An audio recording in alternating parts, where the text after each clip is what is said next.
Israil suruh cari makamnya Nabi Muhammad. Di mana makamnya Nabi Muhammad? Kan bingung.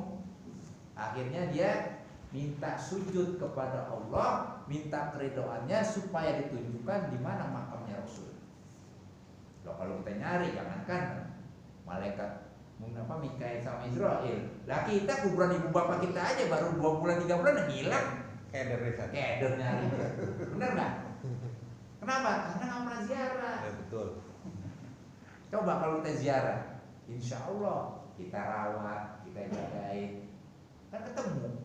Oh, ini makamnya udah ketemu. Nggak pakai nyari-nyari, mana ya? Padahal memang Allah udah tutupin mata pandangan kita. Itu bergantung amal kebaikan kita dari dunia. Kalau kita baik, pemayak mamiskola zaratin, pemayak mamiskola zaratin, bergantung baik mukanya dah. Ya. Nah, emang benar disiksa? Nah, Allah Subhanahu wa taala berfirman begini. Qala Allah Ta'ala wa yuqimus sholata wa yutuz zakata wa zalika dinul qayyimah. Telah berfirman, telah berkata Allah Subhanahu wa taala, dan dirikanlah olehmu akan sholat atau sembahyang, dan berikanlah olehmu akan zakat. Kenapa? Yang demikian itu adalah agama yang sebenarnya. Kita kalau mengaku agama Islam, banyak mengaku agama Islam, sholatnya banyak atau lihat dah di pasar, di kantor, di swalayan, di mana-mana. Waktunya sholat kepada kagak sholat. Makanya jangan kaget Pak. Terjadinya gempa, longsor, tsunami, ini itu semuanya nggak usah kaget. Kenapa? Manusia yang mulai. Padahal Allah sudah perintahkan, ittaqullaha haqqa tuqatih wa la tamutunna illa wa antum muslimun. Bertakwalah kalian kepada Allah sebelum kematian datang. Di mana aja dah kita bertakwa dah. Ya, lagi di pasar takwa. Kadang-kadang kita takwa lagi di masjid, di musola takwa. Di luar masa bodoh. Kadang-kadang kita main curang dikit, maaf nih maaf. Allah nggak lihat, enak aja kata Allah lihat. Kita lagi berdua, yang ketiganya Allah. Jangan bilang kita lagi berdua, enak kan? Kita berdua dong, ada yang lihat. Kiri kanan kita Pak. Ya betul. Malaikat apa? Raqib dan wah, dia selalu mantau kita ini. Yang kanan malaikat Raqib, yang kiri Atid. Makanya Pak, kalau kita sekarang nih lagi susah zamannya pandemi begini, nggak punya apa tadi? HP, VCD, TV nggak punya, jangan khawatir. Nanti juga di akhirat pada punya semua. Nggak percaya coba dah. Kapan kita bikinnya? Nih kita lagi di sensor nih. Kapan? Dari mulai balik sampai kita tutup mata. Diapain? Dibikinin VCD. Ya. Kapan baru kita bisa melihat ya? Entar kalau roh udah sampai di sini nih Pak nih. Pas di dada kita baru kita kasih lihat tuh, oh film kita no. Baik buruk, iya tadi ya. Dibikinnya dari mulai kita balik sampai kita mau tutup mata itu ada. Makanya kalau kita nggak punya di dunia, nggak punya TV, nggak punya HP, nggak punya ini semuanya, jangan khawatir. Nanti di sana ada mereknya made in akhirat. Kalau sini kan made in akari, jangan nggak made in akhirat, bermerek akhirat. Apa Allah korupsi? Malaikat Raqib dan Atid korupsi? Enggak. Catatan itu nggak akan mungkin berubah. Ya, pasti dah tuh kita nanti akan jumpa itu. Makanya kalau kita berjumpa di jembatan Siratal Mustaqim, yang pertama akan ditanya adalah sholatnya. Serem Pak, sebelum ditanya itu jembatannya aja tuh, jembatan tajamnya seperti pedang. Baru kita injak aja tuh, hangus kita punya diri kita, tubuh kita. Ya, itu panasnya luar biasa. Ya, kalau katanya rambut sebelah, belum kita melangkah kaki kita, datang dulu. La tazunu qaddama 'abdi yaumal qiyamati sholatu. Awal yang pertama nanti ditanya adalah sholat. Kalau sholatnya baik, semua amal ibadah itu baik. Tapi walaupun kita pergi haji tiap tahun, umroh tiap bulan, sholatnya nggak beres, ditolak semua. Coba aja jalan mati duluan lah.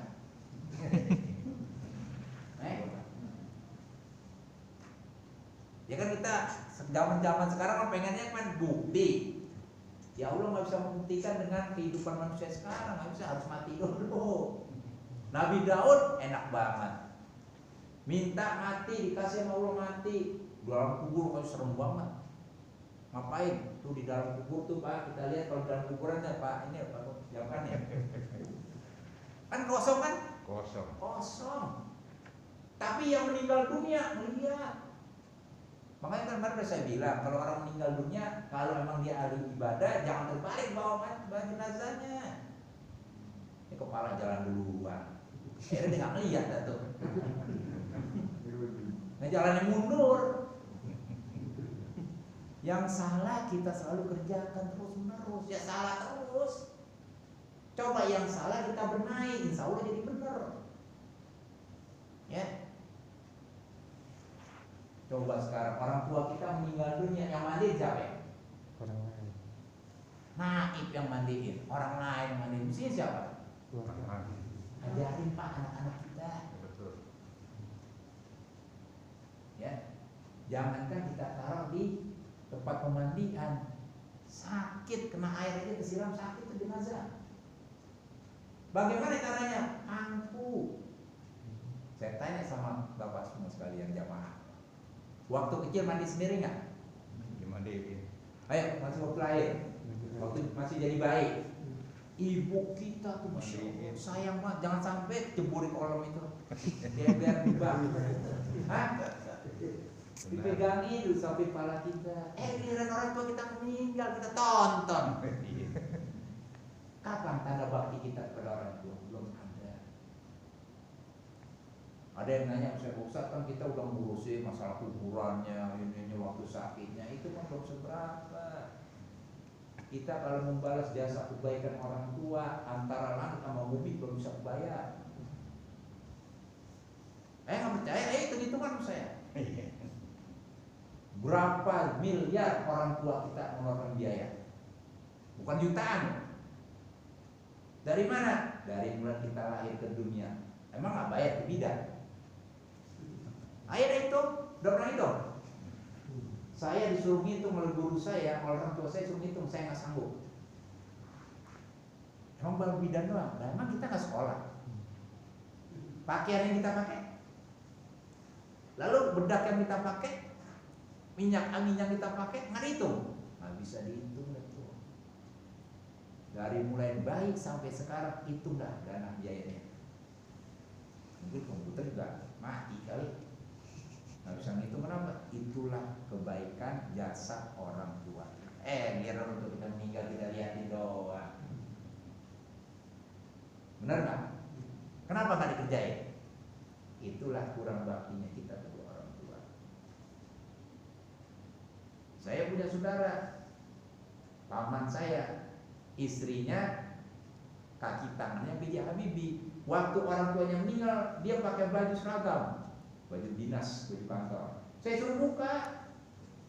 Mau bakti nggak sama orang tua? Kalau mau bakti, buka pakai baju daster.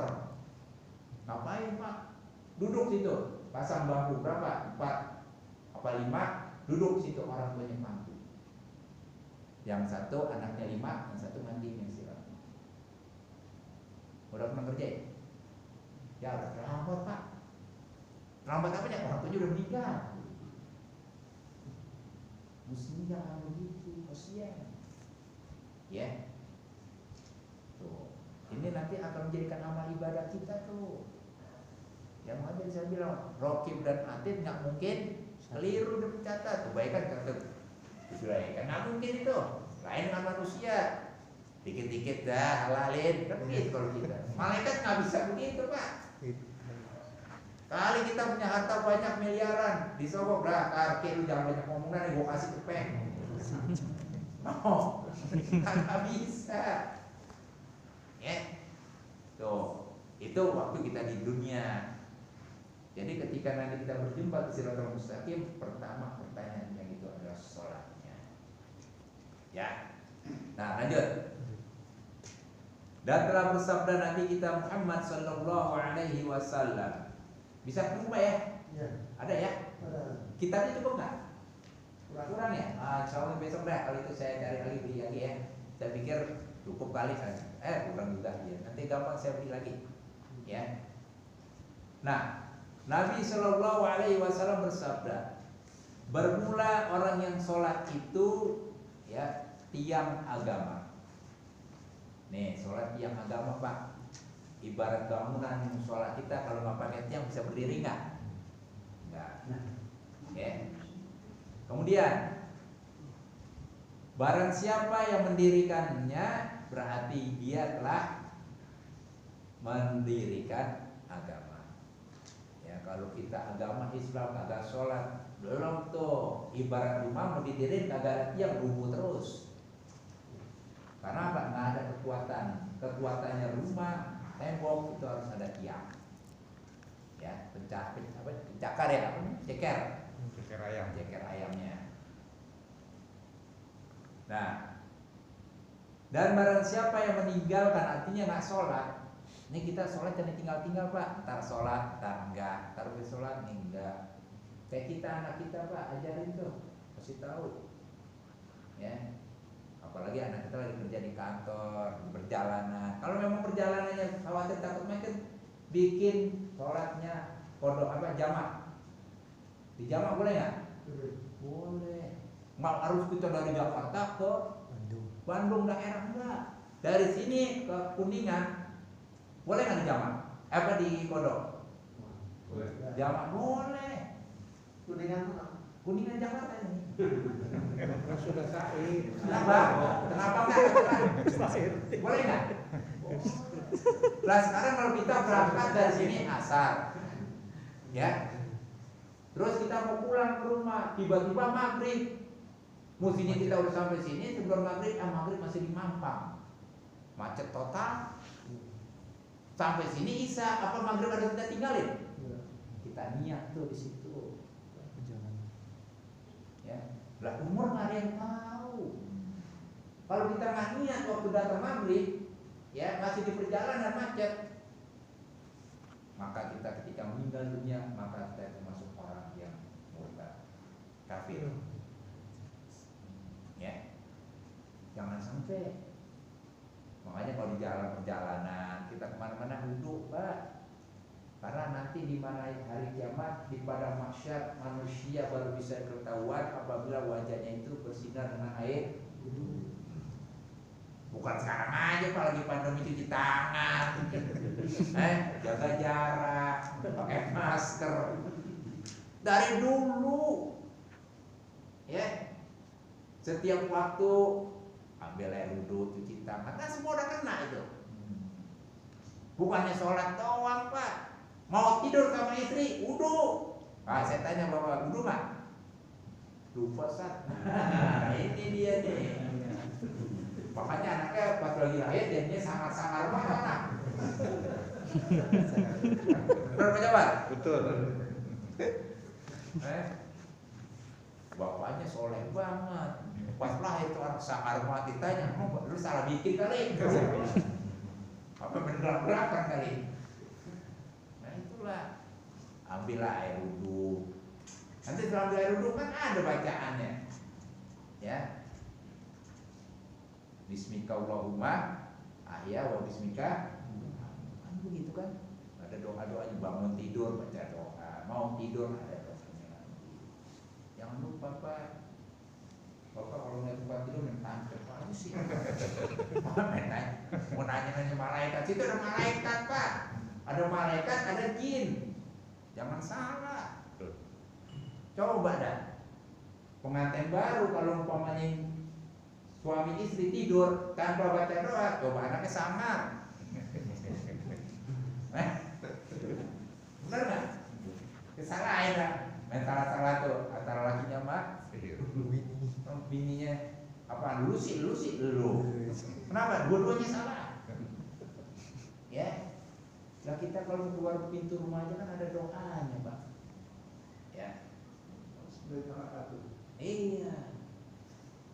Kalau keluar kita ke rumah, jangan sampai yang di dalam itu timbul fitnah nanti. Kita bawa keluar. Yang dari luar jangan sampai masuk barang-barang kemungkaran ke rumah kita. Makanya disunahkan kalau belum masuk rumah pintu rumah kita nih, ambil air wudhu. Jadi perbuatan kemaksiatan yang kita lihat di jalanan jangan kita bawa dalam rumah kita. Kalau dibawa ke dalam rumah kita, maka timbulan situ yang namanya dosa. Contoh kecil gini dah Pak. Ini kita kalau mau tidur malam itu ada makanan kita. Makan apa aja dah makanan. Jangan sekali-kali diletakkan gitu aja Pak. Ditutupin. Kenapa? Kalau nggak ditutupin pas kita makan itu makanan yang telah dijilat oleh iblis.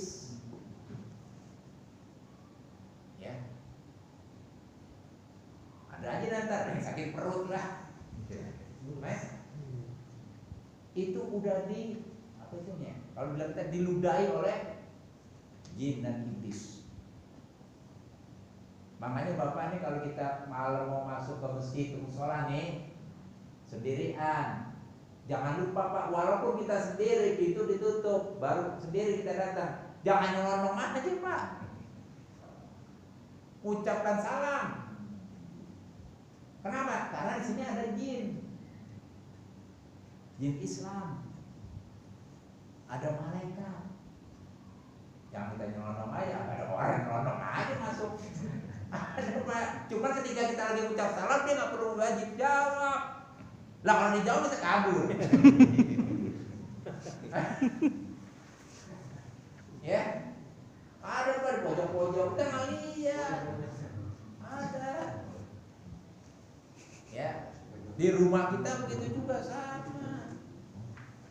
Ya. Ini tempat-tempat ibadah pasti ada. Bukannya nggak ada. Makanya kalau masuk ucapkanlah salam assalamualaikum. Jangan nyelonong aja. Kita kata malaikat nyelonong aja lu kamu hormati gue yang punya rumah. Ya. Nah itu ya. Terus kita lanjut. Jadi orang yang meninggalkan sholat berarti dia telah merugikan, menghancurkan agamanya sendiri. Ya. Emang apa sih? Nanti ada perbedaannya. Di mana letaknya orang Islam dan orang kafir? Ya. Nah terus, kalau Nabi sallallahu alaihi wasallam, ma baina muslimi wa munafiqi illa tarkus shalah. Wa in tarakaha jaidan liwujubiha kana kafiron. Ya. Dan bersabda Nabi kita Muhammad sallallahu alaihi wasallam, tiada berbeda, ya, tidak berbeda antara orang Islam dan orang yang munafik. Mengapa Rasulullah bilang begitu? Ya. Nah, di antara orang Islam dan orang munafik itu ialah orang yang meninggalkan sholat. Tuh bedanya antara orang Islam dengan orang munafik. Banyak orang munafik. Kalau dia Islamnya kuat, dia nggak mungkin di negara kita hancur-hancuran begini. Kenapa? Yang benar disalahin, yang salah malah jadi benar. Kenapa? Karena itu dia sholat. Makanya Nabi bilang, lah apapun yang diucapkan oleh Nabi berapa puluh tahun yang lalu, abad-abad yang lalu, itu kejadiannya baru sekarang.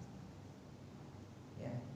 Karena kita baru aneh, wah ada orang pintar, segala teka-tekinya pas ketemu, dianggap orang pintar. Padahal Nabi Muhammad berapa puluh tahun, ratusan tahun, sekarang baru terbukti. Ini dia. Apa bedanya antara Islam dan munafik? Yaitu tidak sholat. Orang yang tidak sholat pasti dah perbuatannya di luar daripada ajaran Al-Quran dan berarti iman. Ya. Yang mungkarat jadi yang tuntunan dianggap tontonan, yang tontonan dianggap tuntunan. Kacau sekarang. Ya. Nggak usah jauh-jauh dah, anak kita mencuri, bapaknya RT. Kalau orang yang benar gimana? Tetap hukum jalankan. Nah, Nabi Muhammad sama anaknya bilang apa? Wahai Fatimah, kalau engkau mencuri jangankan orang lain, saya bapakmu yang akan potong kamu punya tangan. Itu Nabi Muhammad. Lah kalau kita bapaknya RT sekampung mujar orang, bapaknya RT dimasuknya tuh anak Pak RT, mana ada malu, mana nggak ada, karena anak udah masuk. Dilindungi, kira-kira nanti akan ditanya nggak tuh? Hah? Tanya, ya. Kullukum ra'in wa kullukum mas'ulun an ra'iyati. Semua kamu adalah pemimpin, dan semua pemimpin akan dimintai pertanggungjawabannya nanti di hadapan Allah. Sekecil-kecil apapun akan ditanya oleh Allah. Nggak usah yang pimpinan yang orang lain dah, diri kita sendiri. Ketika kita berbuat zalim, umpamanya kalau mobil biasanya kan dipas-pasin, cocok-cocokin lampu, nggak mungkin lampu mobil di siang hari dinyalain, bener nggak?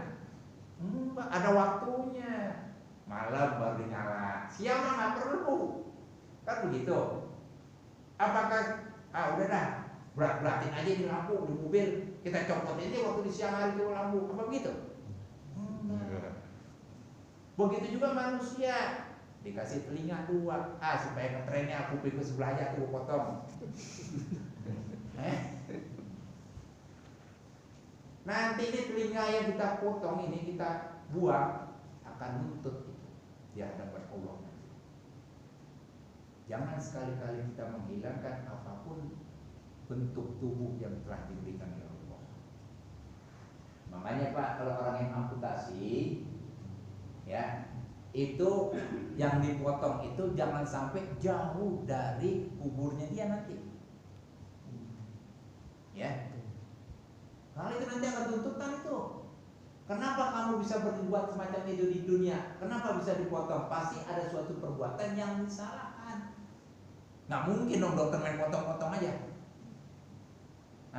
Satu misalnya, ada titipan amanat orang kaya, kalau dikasih kekayaan Pak repot Pak.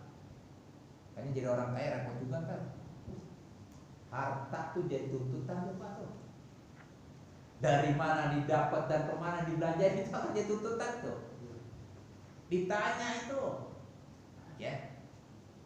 Nah makanya jangan sampai hal itu salah, kita mempergunakan harta yang kita miliki, ya jalankan bersama. Atau ya. Makanya Pak jangan suka hilang-hilangin dah. Kalau hilang-hilangin nanti kita malah susah sendiri. Ya. Nah, terus. Nah, jadi kalau umpamanya kita meninggalkan sholat, ya, nah itu bedanya orang kafir dengan orang munafik dengan orang Islam. Ya. Dan jika ditinggalkan pada hal munkar akan wajibnya adalah orang itu kafir, ya.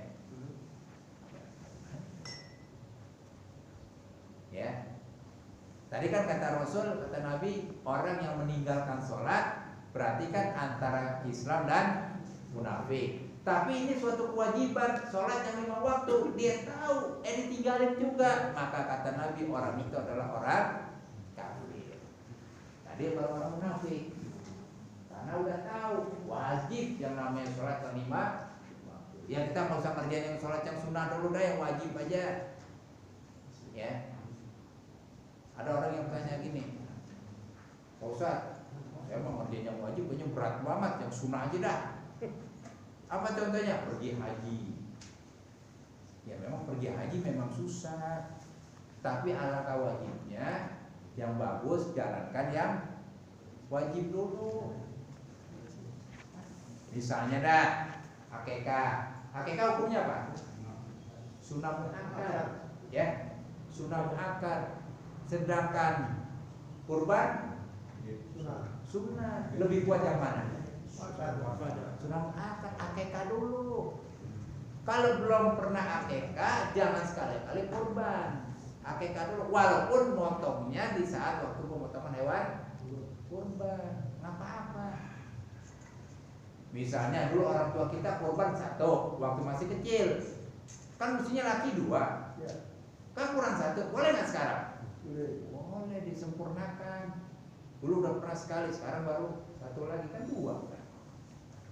Ya, makanya saya kalau lagi ngajar saya tanya anak murid saya, kalau laki-laki kambingnya 2, perempuan kambingnya adil nggak? Nah coba, adil nggak? Adil. Adilnya di mana? Mas. Laki kambingnya 2, perempuan kambingnya 1. Ini ada yang nanya nih Pak, bukan main-main saya. Sampai berantem ribut. Lu kan udah dibeliin kambing 2, wah tuh kambingnya ribut. Akhirnya saya tengahin, kambingnya laki 2, perempuan 1, adil. Kenapa adil? Karena ketika anak perempuan itu bayi itu lahir, kan kalau laki beda. Kalau perempuan bayinya dibeliin anting, dibeliin kalung, dibeliin gelang, cincin, itu hitung dah. Sama nggak dengan harga kambing? Sama. Nah, si anak perempuan dibelikan emas, kambingnya 1. Nah, kalau laki kan nggak pakai emas. Makanya kalau laki pakai emas disuruh copot tuh, haram. Karena bukan pakaiannya dia. Saya pernah mau nikahin Pak, nikahin pengantin. Pas saya mau nikahin, saya lihat lakinya pakai cincin emas, saya suruh copot dulu. Kalau nggak mau dicopot, saya copot, saya bangun, saya pulang. Lah daripada kita dosa di situ. Kenapa? Karena orang laki apabila membawa sesuatu yang bukan pakaiannya, sama aja dia membawa bara api neraka. Ya, inilah manfaat kita ngaji belajar ini, jadi tahu. Ya, tadi Pak Jafar tuh, dia tukang gali kuburan tahu. Cuma di dalam kuburan emang gak ada apa-apa, cuma binatang. Binatang banyak banget tuh, belatung, macan. Kita nggak lihat. Makanya kalau orang yang meninggal dunia, ada yang dilemparin ke laut, ada yang tenggelam di laut, ada yang dibakar, ada yang nggak ketemu jenazahnya kemana. Itu mah manusia.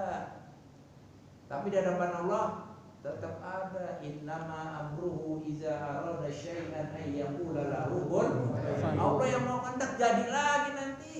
Biar tinggal di laut kayak tenggelam di mana, pasti akan ada jenazahnya nanti. Ya, dicoba-coba dah Bapak dah. Besok naik pesawat jatuh, nggak ketemu jenazahnya, pasti nanti ketemu orang sama keluarga di sana. Ya, malam itu pesawat Sriwijaya ya, kan banyak yang nggak ketemu tuh katanya. Ntar di baru sana ketemu, nggak mungkin enggak. Apapun yang terjadi di dunia pasti dah Allah tunjukin nanti. Ya, makanya kita di sini ilmunya ilmu percayaan nih, jangan ilmu katanya aja. Baru bab katanya maju udah galak banget. Gua kan katanya, kata siapa lo? Kata guru gua. Ini adanya di kita. Kalau nggak ada di kita, nggak mungkin kita bisa berbicara. Ya, lanjut ya. Nah, jadi gitu Pak ya. Tadi dikatakan munafik dan Islam apabila kita meninggalkan sholat. Tapi karena sholatnya itu menjadi hukumnya wajib, sengaja kita tinggalkan, maka jadilah orang kafir. Ya, paham tuh ya? Dan bersabda Nabi Shallallahu Alaihi Wasallam, ya, tiada berbeda Islam dan munafik tadi itu, ya, melainkan orang yang meninggalkan akan sembahyang, dan jika ditinggalkan pada hal munkar, ya, akan wajibnya, berarti ninggalin tuh, maka orang itu adalah orang kafir. Nauzubillah. Amin. Ya. Dan cerita nih. Ada cerita begini, daripada Nabi kita Muhammad Sallallahu Alaihi Wasallam, barang siapa yang meringan-ringankan akan sholat atau sembahyang, tar aja dah dulu, tanggung lagi kerja nih, atau lagi ada objekan, tinggalin dulu sholat, tar aja, ya, atau kita lagi travel check di kantor, tar dulu tamu berapa dari panggil, tar dulu sholat. Atau yang meringan-ringankan, apa kata Nabi di sini? Ya. Nah, orang yang meringan-ringankan sholat tadi,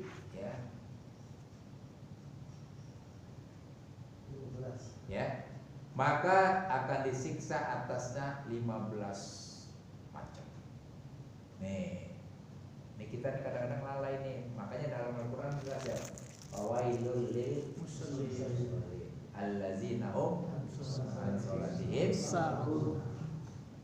Kok yang sholat celaka Pak? Bagaimana kita nggak sholat? Kenapa? Lalai. Kadang-kadang wudunya nggak beres. Kadang-kadang sholatnya kita nggak khusyuk. Lagi sholat mikirin cek kacau. Lagi sholat jangan mikirin utang Pak.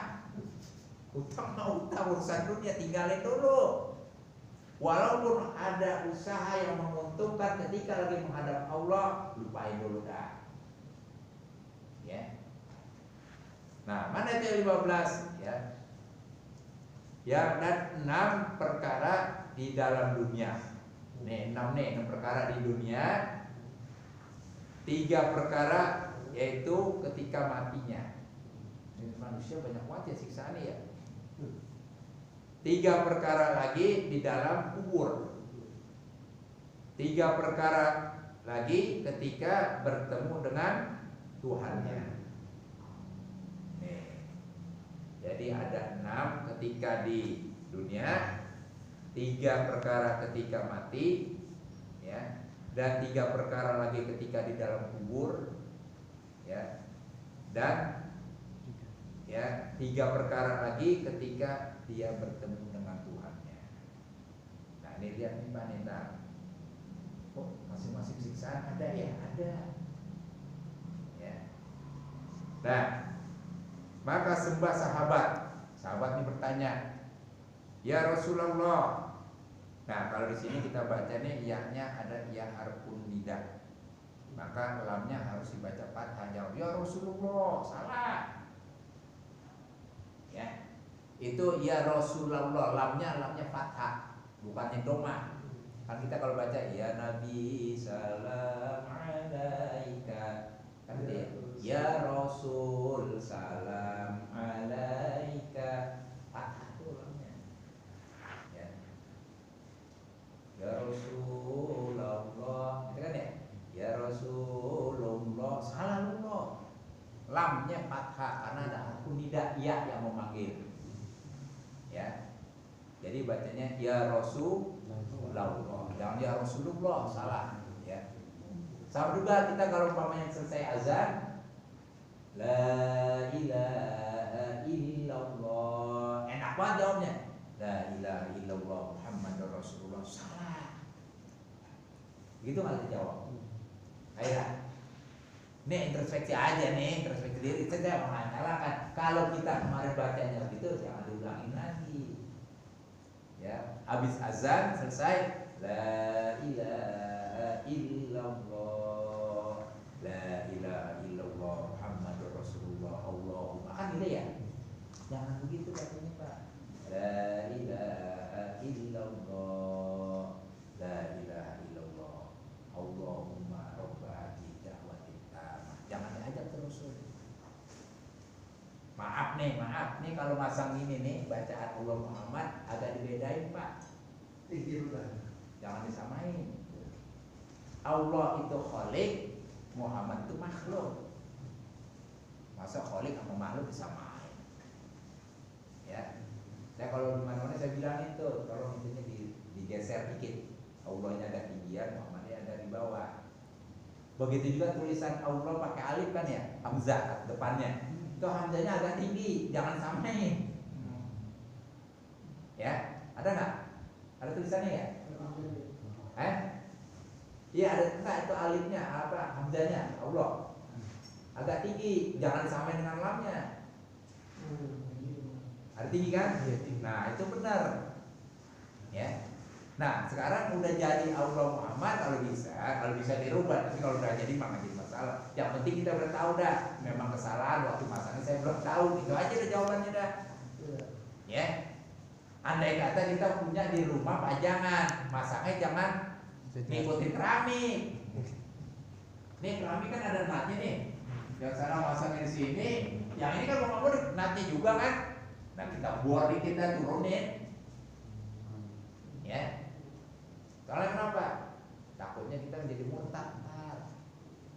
kok Allah disamain sama Muhammad? Muhammad itu kan ciptaan Allah, makhluknya. Allah itu yang oleh. Ya, bedain, jangan disamain.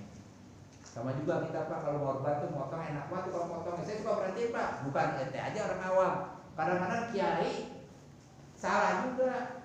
Saya suka tegur itu Pak. Ada di daerah saya itu di Kalibata sini sama ini. Ustadz kiai motong. Ketika motong bilang apa? Bismillahirrahmanirrahim. Allahu Akbar, Allahu Akbar, Allahu Akbar. Salah. Jangan begitu bacanya. Kalau kita mau motong kambing ataupun binatang hewan ya ayam kayak jangan pakai Bismillahirrahmanirrahim. Kenapa? Allah itu sifat namanya. Ar-Rahman Maha Pengasih, Ar-Rahim Maha. Kalau itu binatang bisa ngomong dibalikin Bapak. Lu motong gue kata ayam atau kata kambing. Lu motong gua kan Allah Maha Pengasih Maha Penyayang. Kok gue dipotong? Benar nggak? Coba pikirin dah. Kan Bismillahirrahmanirrahim dengan menyebut nama Allah yang Maha Pengasih Maha. Kenapa boleh dipotong? Kalau kami bisa ngomong. Ayo pikirin dah. Makanya jangan sebut itu Ar-Rahmanir-Rahim adalah sifatnya Allah. Jangan disebut ketika mau motong. Bismillah. Bismillah aja. Bismillah. Allahu Akbar, Allahu Akbar, Allahu Akbar. Nah, banyak apa? Saya mah koreksi aja dikit-dikit namanya ngaji begini. Nah, saya mah orang awam Pak, sama Bang, sama. Ini kitab ini saya teruskan dari walid saya Pak, orang tua. Dulu saya masih kecil ngaji sama orang tua saya ngajarin ini dulu. Ini ulama-ulama dahulu kitab ini yang dibaca tapi ini kena semuanya masalahnya. Ya kita baca kitab tinggi-tinggi Pak, buat apa kalau nggak ngerti. Kitab tebal-tebal banget ngerti kalau udah paham udah amalin nggak kagak ya sama aja. Mendingan kitab ini kita amalin. Ya. Tuh. Jadi kalau kita motong ayam kayak jangan disebut nama sifatnya.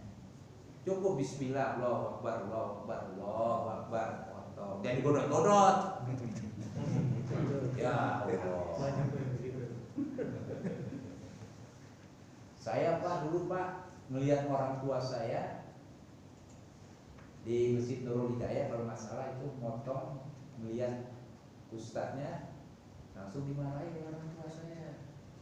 Kalau motong jangan begitu, jangan digodot-godot. Coba kita Pak, contohnya gini, kita lagi ngiris bawang kan enak tuh bawangnya. Gitu kan, tangan kita kepotong, sakit nggak? Kagak. Hah? Sakit nggak? Kagak. Udahnya baru sakit. Waktu potongnya sakit nggak? Tuh begitu Pak motong. Aduh sakit, ya udah mau potong. Waktu dipotong enggak sakit. Itu begitu Pak. Kambing juga kalau potongnya enak. Bismillah, Allahu Akbar, Allahu Akbar. Tarik turunin lagi. Terus udah. Jangan bungkuk.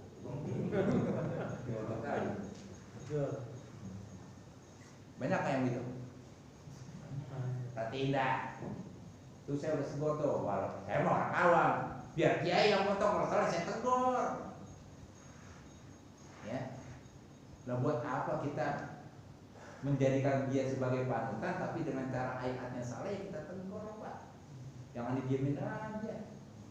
Ya. Ini kewajiban kita bagi yang ngerti.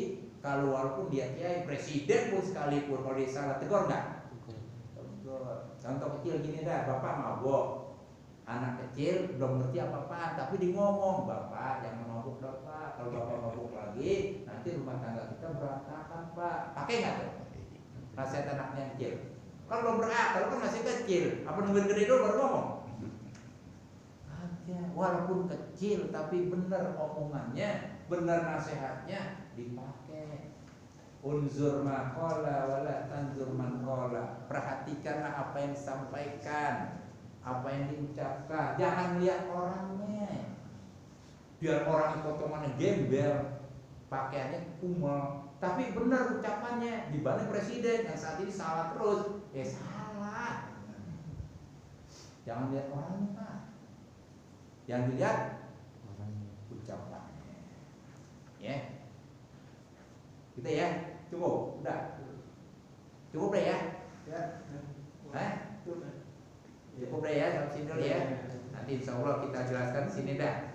Mana sih yang 15 macam itu? Nanti kita lanjutkan di situ. Kalau ada yang mau bertanya, silakan tanya, apa-apa. Tanya jawab. Namanya kita bukannya, saya maaf bukan yang ngajar nih. Muzakarah, tukar pikiran. Ya mungkin kalau tukar pikiran, ya Pak Haji lebih tahu dia dibanding saya, kan masih muda saya Pak. Mungkin Bapak lihat kan waktu saya masih kecil kencingnya digot. Ya kan? Mungkin Bapak Haji belum lihat, nah saya belum lihat kan begitu. Ini jangan dianggap saya sebagai di sini guru ajar, enggak, sama-sama kita jadi tamu muzakarah. Ya, kalau ada yang salah saling tegur. Ini namanya mengingatkan kita jangan sampai kita nanti salah. Kalau lalai terus nanti kita baru ada penyesalan. Ya. Nah, cukup sampai sini ya. Mudah-mudahan apa yang kita pelajari, apa yang kita bahas hari malam ini mudah-mudahan bermanfaat buat kita sekalian. Kepada bapak-bapak yang mau bertanya silakan nanya ya. Ya silakan nanti kalau bapak mau bertanya jangan pakai malu-malu Pak. Kita mah biasa aja dah. Ketemu di jalanan saya salah tegur Pak. Saya orangnya begitu. Jangan apa usah tuh, nggak usah salah. Jadi diemin jangan. Tegur, ya. Mudah-mudahan dengan teguran kita di dunia untuk kebaikan kita nanti di akhirat. Ya. Nah ini saja apa yang dapat kita sampaikan. Mudah-mudahan besar manfaatnya untuk kita amalkan untuk kehidupan kita di dunia dan untuk mencapai kebahagiaan nanti kita di akhirat. Al-Fatihah.